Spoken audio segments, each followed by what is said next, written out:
Tara, c'est une goélette de 36 mètres. C'est un bateau à voile, un bateau à deux mâts, et qui fait des expéditions. On emmène des scientifiques un peu partout dans le monde sur différentes thématiques, hein, problématiques plastiques, plancton, réchauffement des océans, etc. Et là, en fait, on est à Paris, au cœur de Paris, entre le pont des Invalides et le pont Alexandre III. Donc on est monté à Paris pour faire visiter le bateau à des écoles, à du grand public. Et bien évidemment, la situation a un petit peu évolué, donc là, on est en confinement à Paris. On vit à bord, hein. C'est sûr que nous, quand on embarque pour plusieurs mois.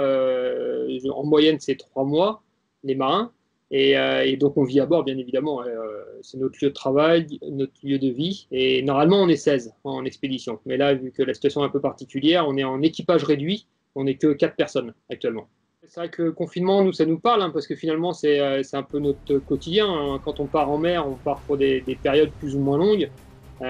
Ça peut aller d'une traversée d'un océan là, qui va pouvoir durer 3 semaines à une mission, une grosse mission comme celle qu'on a fait en Arctique, où le bateau a dérivé dans les glaces pendant 1 an et demi. Donc, moi, j'ai eu l'occasion d'être à bord pendant 11 mois sur cette dérive arctique. Enfin, la dérive arctique, moi, j'avais la sensation d'être un peu sur notre planète, hein. On était coincé dans la glace. Le bateau était prisonnier des glaces là, pendant les 1 an et demi, plus de 500 jours. Et quand on regardait à l'horizon tout autour de nous, c'est tout blanc, hein, partout. Pas beaucoup de relief, bien évidemment, parce que l'Arctique, c'est une mer gelée. Quand on regarde le GPS, on voit qu'on avance, mais quand on regarde dehors, la plupart du temps, on a l'impression que tout est immobile. Et finalement, on est en train de traverser la calotte glaciaire. On a eu la chance que des ours croisent notre route. On en a eu 18 qui sont passés nous voir. Et aujourd'hui, on dérive à Paris, c'est un peu différent, hein. Mais bon, on n'est pas dans le pire des quartiers, hein. On est entre le pont Alexandre III et Invalides. On a des péniches qui continuent à passer autour de nous. C'est un peu particulier, hein, pour moi d'être au milieu de la capitale, hein. Je suis pas habitué à être dans les villes, donc voilà, surtout à bord de Tara. Mais voilà, on est parti pour une autre dérive. Samuel, quels sont les 3 conseils à retenir pour un confinement qui dure? Ouais, un confinement qui dure, donc c'est un petit peu comme quand nous on est en expédition, quand on est en mer. La journée est rythmée par les repas et par des horaires. Donc en fait, on a un tableau de bordée. Et chaque jour, on va être soit de ménage, soit de service, soit de vaisselle, etc.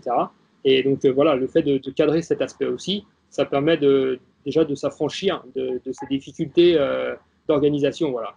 Et après, sinon, finalement, la chose qui me paraît vraiment très importante, et certainement celle qui demande le plus de finesse, c'est de sentir, d'être à l'écoute de ce qui nous fait du bien. Il y a des activités qui nous mettent en joie, il y a des activités qui nous mettent de bonne humeur pour la journée. Tout ça, il faut essayer de les souligner, les mettre en avant finalement.